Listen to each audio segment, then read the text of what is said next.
adalah seorang sahabat bernama Sa'labah bin Hatib Al-Ansari. Beliau hidupnya miskin, tetapi kemiskinannya sama sekali tidak mengurangi kekuatan ibadahnya. Sholatnya pun selalu berjamaah. Di mana ada Rasul sholat menjadi imam, di situ Sa'labah bermakmum. Hanya saja Sa'labah ini aneh. Tiap selesai sholat langsung pulang. Tidak wirid, tidak zikir, tidak doa.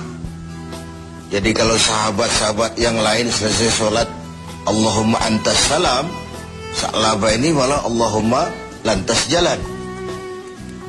Begitu setiap sholat. Sampai satu saat beliau ditegur oleh baginda Rasul. Sa'labah, labaika ya Rasul, kau ini macam orang munafik saja. Tidak betah kau di masjid. Atau tidak pentingkah doa dan wirid itu menurut kau? Tiap selesai sholat pulang, salam pulang. Kenapa begitu Sa'labah? Maafkan saya ya Rasul. Kenapa? Saya bukan tidak menganggap doa dan wirid tidak penting. Lalu bukan juga tidak betah di masjid. Kemudian kenapa kau terus pulang begitu? Saya ini keluarga miskin ya Rasul.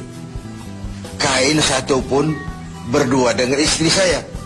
Ketika saya sholat di masjid sini, istri saya di rumah nunggu giliran sholat dari sarung yang sedang saya pakai ini. Kalau saya pakai wirid dan zikir, istri saya tidak kebagian waktu sholat. Begitulah. Iya. Oh. Lalu bagaimana Sa'labah? Begini saja ya Rasul. Ini sudah kadung ditanya oleh Tuhan. Tuhan kan Rasul. Ya, kenapa memang? Oh, Rasul itu kan doanya jarang meleset. Maksud kamu? Tolonglah doakan saya kepada Allah agar saya jadi orang kaya. Kalau saya kaya, sarung punya sendiri, istri punya sarung sendiri, tenanglah saya beribadah. Rasulullah senyum. Kemudian bilang, Sa'labah, saya ya Rasul. Kau kan orang Islam? Iya. Bagi orang Islam contoh yang paling utama itu siapa? Ya Tuhan ya Rasul. Kau lihat saya kaya? Tidak. Lalu kenapa kau mau minta kaya? Begitu ya? Iya, sudah, pulang saja. Pulanglah Sa'labah. Esoknya ketemu lagi dengan Rasul. Gimana Sa'labah? Sudahlah Rasul, doakan saja supaya saya jadi orang kaya. Sa'labah, saya ya Rasul. Qalilun tuaddi syukrahu khairun min kasirin la tutiquhu. Sedikit kamu syukuri itu jauh lebih baik daripada banyak tapi kau tak kuat mengembannya. Sudah, pulang saja. Baik ya Rasul.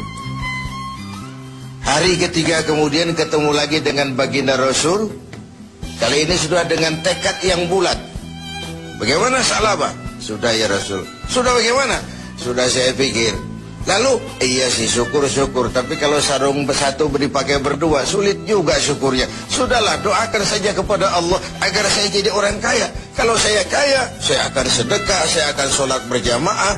Wala'ati kulla zi haqqin haqqah. Tiap orang akan saya berikan haknya. Pokoknya bereslah kalau saya jadi kaya nanti.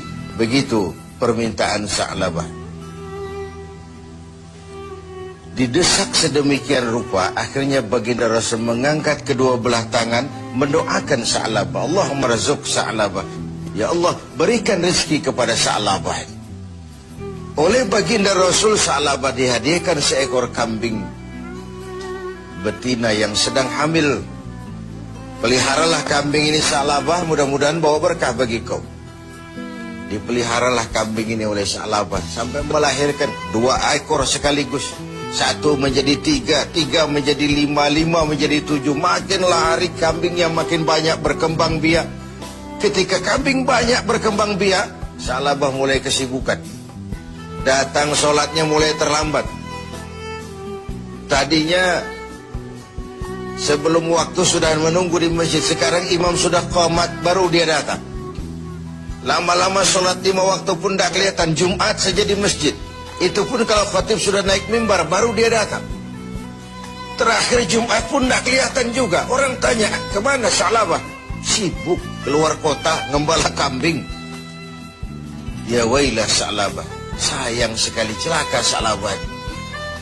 Sampai ketika turun kewajiban membayar zakat, alih-alih Sa'labah malah tidak mau mengeluarkan zakatnya. Sampai di zaman Utsman bin Affan, Sa'labah mengalami kebinasaan dan bangkrut kembali dengan seluruh hartanya. Pemirsa TV7, riwayat ini adalah sebuah potret bagaimana seorang Sa'labah diuji dengan kemiskinan, dia lulus. Tapi saat diuji dengan kekayaan, dia gagal, berantakan. Ketika miskin dia hamba Allah, setelah kaya dia pindah menjadi hamba harta. Sikap ini mencerminkan tidak istiqamah, tidak punya pendirian yang tetap dalam menjaga nilai kehambaan di hadapan Allah Subhanahu wa ta'ala. Bahwa isi hidup ini penuh cobaan, ujian. Quran sudah menjelaskan itu kepada kita. وَلَنَبْلُوَنَّكُمْ بِشَيْءٍ مِّنَ الْخَوْفِ وَالْجُوعِ وَنَقْصٍ مِّنَ الْأَمْوَالِ وَالْأَنفُسِ وَالثَّمَرَاتِ. Dan pasti, dengan lamu taukid, وَلَنَبْلُوَنَّكُمْ, dan pasti kami akan uji kamu dengan sebagian kecil dari apa? Minal khauf, rasa takut. Kadang dalam hidup kita dihinggapi rasa takut yang tidak beralasan. Sudah kaya takut kalau jatuh miskin. Sudah punya kedudukan takut kalau diambil orang. Takut kalau ada mutasi. Takut kalau harus turun jabatan. Sudah hidup takut kalau mesti mati. Takut yang sering tidak beralasan. Wal khauf, rasa lapar. Secara makro, khauf dan ju' ini kan masalah hankam dan ekonomi, keamanan dan kemakmuran. Sering kali kita diuji dengan ini. Hilangnya rasa aman, ekonomi gonjang-ganjing, ini mahal, itu mahal, ini naik, itu naik. Lapangan kerja sulit, persaingan hidup tajam. Apalagi sudah masuk pertengahan Ramadan ke atas. Orang sudah konsentrasi, mau mudik lah, mau lebaran lah. Sehingga konsentrasi ibadah pun sering buyar. Tengoklah, pertengahan Ramadan ke atas ini, masjid-masjid separuh saja pun sudah bagus dia. Softnya semakin maju. Artinya orangnya semakin kurang. Pemirsa TV7 yang berbahagia, ujian itu juga dalam bentuk wanaksin minal amwal, kekurangan harta, kehilangan, rampok, kecurian, wal anfus, kekurangan jiwa, kematian, wathamarat, kekurangan buah-buahan.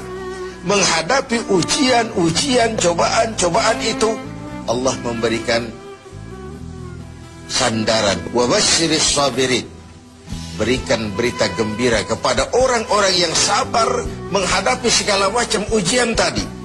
Siapa orang yang sabar? Alladzina iza asabathum musibah qalu inna lillahi wa inna ilaihi raji'un. Yang apabila mendapat suatu cobaan segera sadar segalanya dari Allah dan segalanya pun akan kembali kepada Allah.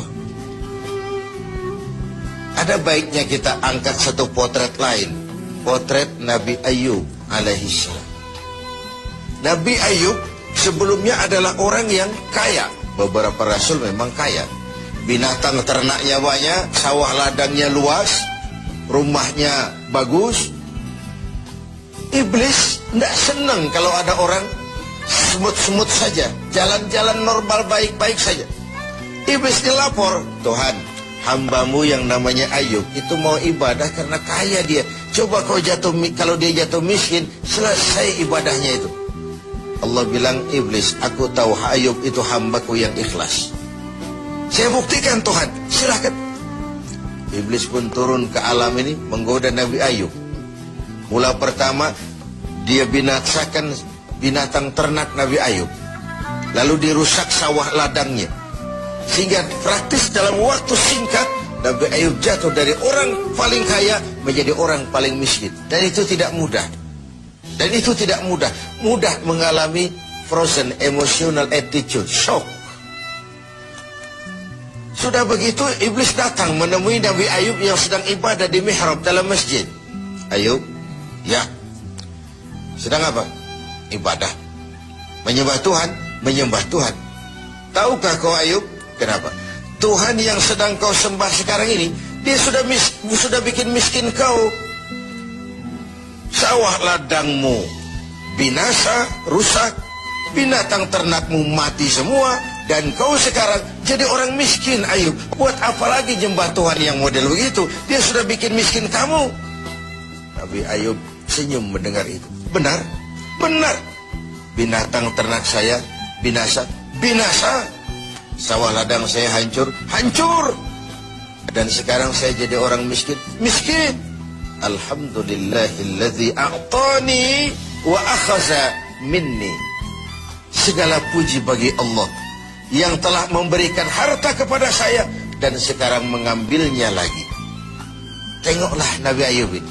Ketika binatang ternaknya binasa, sawah ladangnya musnah, bukan innalillahi malah alhamdulillahilladzi a'tani wa akhadha minni. Segala puji bagi Allah yang telah memberikan kekayaan kepada saya dan sekarang mengambilnya lagi. Allah yang memberi, Allah juga yang mengambil. Inilah yang disebut sikap istiqamah. Ibadah kita tidak bergantung kepada cuaca. Sebagaimana di awal tentang Sa'labah bin Hatib al-Ansari tadi. Dalam keadaan miskin, dia tekun ibadah. Setelah diuji dengan kekayaan, dia malah tidak karu-karuan. Karena itu penting bagi kita menjaga sikap istiqamah untuk tetap konsisten dan konsekuen sebagai hamba Allah dalam segala keadaan, dalam segala situasi. Sehingga nilai kehambaan itu mempunyai nilai yang istiqamah. Pemirsa TV7, semoga ibadah Ramadan membuat kita menjadi orang-orang yang istiqamah menghadapi ujian yang diberikan Allah kepada kita.